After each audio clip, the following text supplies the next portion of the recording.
Hello students, welcome to my channel. We are reading chapter 5 of History, Kingdoms, Kings and an Early Republic. Previous video में हमने read किया how some man became rulers, लोग कैसे राजा बनते थे। इसमें हमने अश्वमेध और हॉर्स सेक्रीफाइस के बारे में रीड किया कि अश्वमेध या हॉर्स सेक्रीफाइस के बेस पर लोग राजा बनते थे।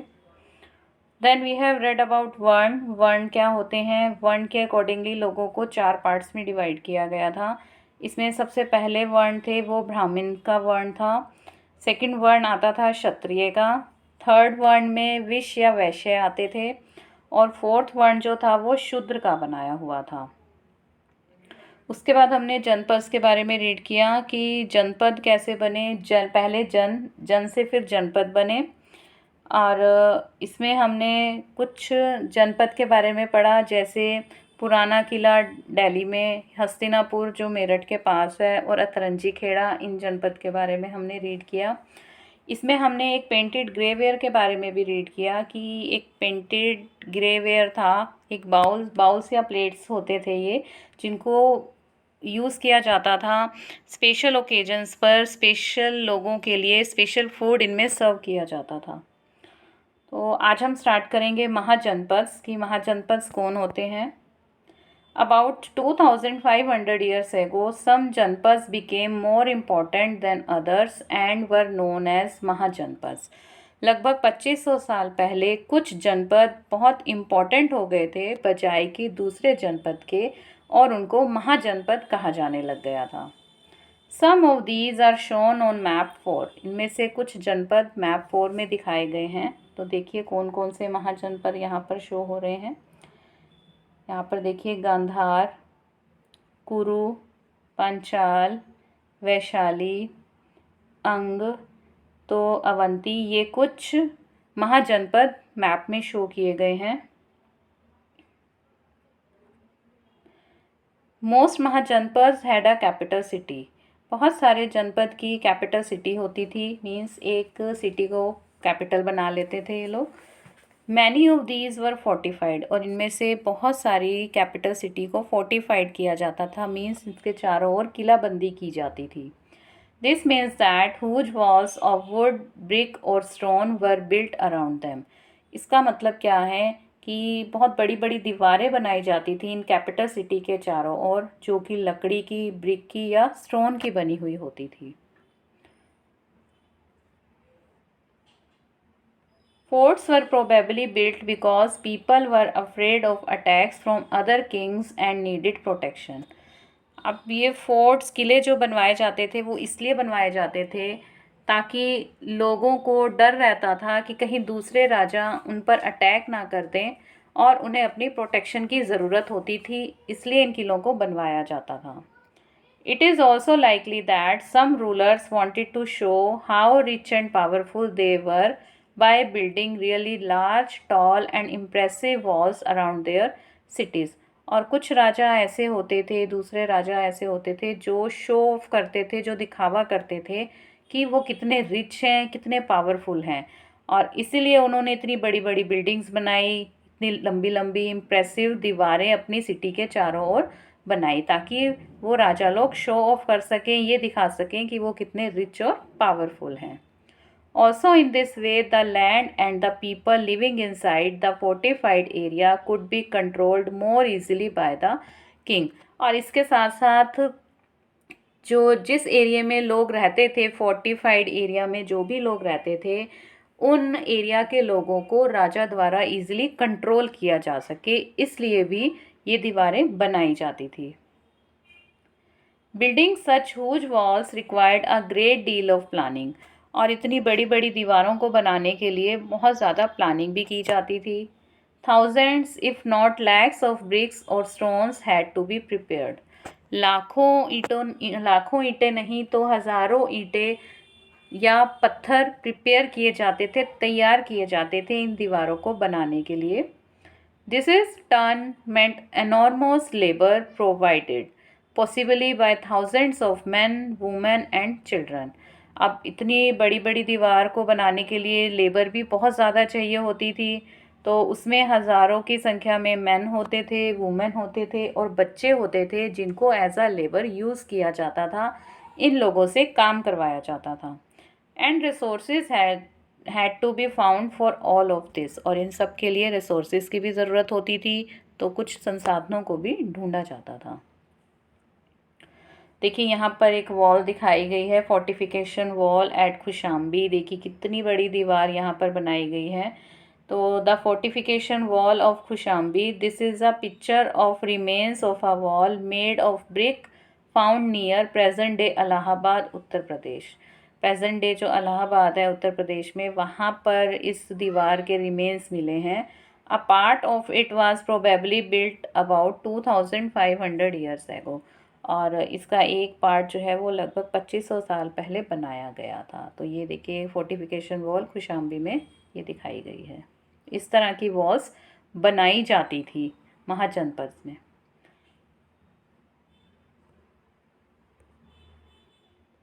The new Raja now begin maintaining आर्मीज। अब जो नए राजा थे उन्होंने अपनी आर्मीज मेंटेन करना शुरू कर दिया था। Soldiers were paid regular salaries and maintained by the king through out the year. अब जो सैनिक रखे जाते थे उन सैनिकों को रेगुलर सैलरी दी जाती थी राजा की तरफ से, और उनको सारा साल राजा मेंटेन करके रखते थे अपनी आर्मीज़ को। पूरा साल राजा के पास वो आर्मीज़ रहती थी और उनके लिए राजा रेगुलर सैलरी भी पे करते थे अपने सैनिकों को। Some payments were probably made using punch marked coins. You will read more about these coins in chapter 8। और कुछ पेमेंट शायद वो पंच मार्क कॉइन्स से भी करते थे। उनके जो कॉइन्स होते थे उन पे पंच मार्क होते थे, उन कॉइन्स से भी राजा अपने सोल्जर्स को पेमेंट देते थे, सैलरी देते थे, जिसके बारे में आप आगे चैप्टर 8 में पढ़ोगे। तो ये तो थे महाजनपद के बारे में। अब हम बात करते हैं टैक्सेस की। As the rulers of the mahajanapadas were building huge forts, maintaining big armies, they needed more resources। अब जैसे कि आपने देखा कि महाजनपद में बहुत बड़े बड़े फोर्ट्स बनाए जा रहे थे, बहुत बड़ी बड़ी आर्मीज़ को मेंटेन किया जा रहा था, तो इसके लिए बहुत सारे रिसोर्सेज की ज़रूरत पड़ती थी। And they needed officials to collect this, और ये राजा, ये रूलर्स इन बिल्ड फोर्ट्स को बनाने के लिए और आर्मीज़ को मेंटेन करने के लिए जिन रिसोर्सेज की ज़रूरत पड़ती थी उनको कलेक्ट करने के लिए कुछ ऑफिशियल्स को अपॉइंट करते थे, मीन्स कुछ अधिकारी रख लेते थे अपने पास। So instead of depending on occasional gifts through brought by people as in the case of the raja of the janapada, they started collecting regular taxes. जैसे कि अब हमने जनपद के राजाज के केस में देखा कि वो लोग गिफ्ट्स पर डिपेंड रहते थे, कि लोग आते थे और ओकेजनली आते थे और उनको गिफ्ट्स देकर जाते थे। तो महाजनपद में इन बाहर के लोगों से गिफ्ट लेने की बजाय इन लोगों ने रेगुलर टैक्स कलेक्ट करना शुरू कर दिया था, कि अब ये महाजनपद के लोग बाहर से आए गिफ्ट्स पर डिपेंड नहीं रहते थे। इन लोगों ने, इन राजाओं ने टैक्स कलेक्ट करना स्टार्ट कर दिया था। अब देखिए टैक्स किन किन चीज़ों पर लगाया जाता था, इसके बारे में हम देखेंगे। Taxes on crops were the most important. जो क्रॉप्स पर टैक्स लगाया जाता था वो सबसे ज़्यादा इम्पॉर्टेंट था।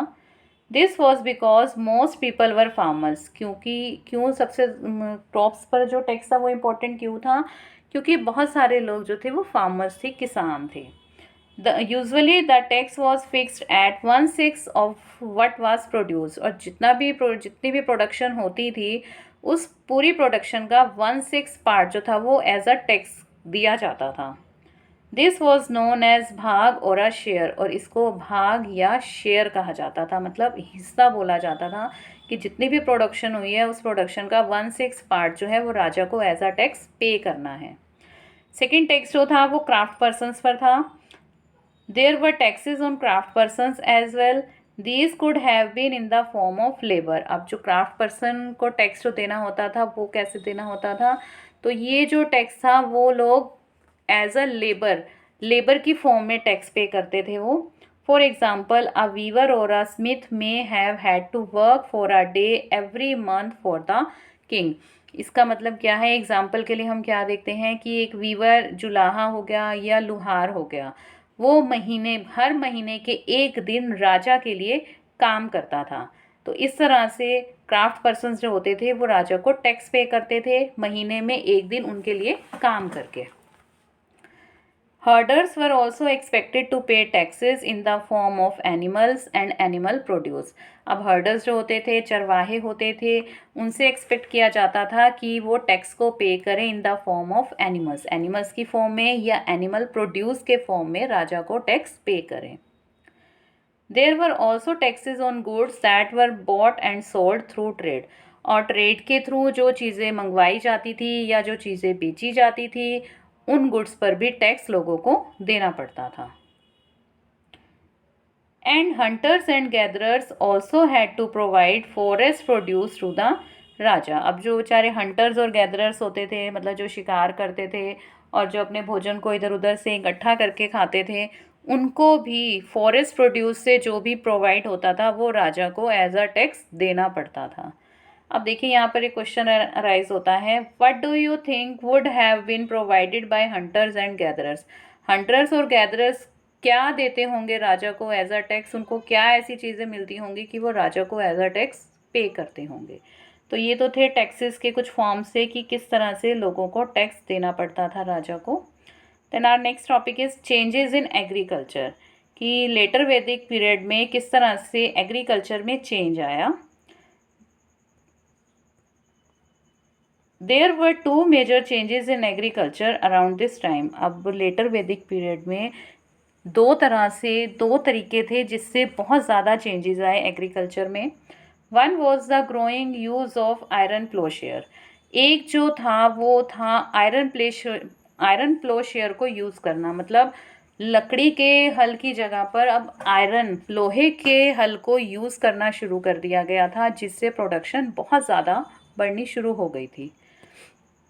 This meant that heavy clayey soil could be turned over better than with a wooden plowshare so that more grain could be produced. इसका मतलब क्या था कि जो आयरन प्लोशेयर को लोग यूज़ करने लग गए थे तो उससे मिट्टी को और उपजाऊ बनाया जाता था, अच्छे से मिट्टी की खुदाई की जाती थी, इससे जो ज़मीन होती थी वो फर्टाइल बन जाती थी, जिसमें कि जब लकड़ी के प्लोशेयर को वो यूज़ करते थे उससे ज़मीन इतनी उपजाऊ नहीं बनती थी, मिट्टी इतने अच्छे से नहीं खोदी जाती थी जितनी कि लोहे के हल से मिट्टी को अच्छे से खोदा भी जाता था और उसको उपजाऊ भी बनाया जाता था। तो इससे क्या हुआ, जो प्रोडक्शन थी, जो क्रॉप्स की प्रोडक्शन थी वो बहुत ज़्यादा बढ़ गई थी। मतलब आयरन के प्लोशेयर को यूज़ करके प्रोडक्शन बहुत ज़्यादा इंक्रीज़ हो गई थी।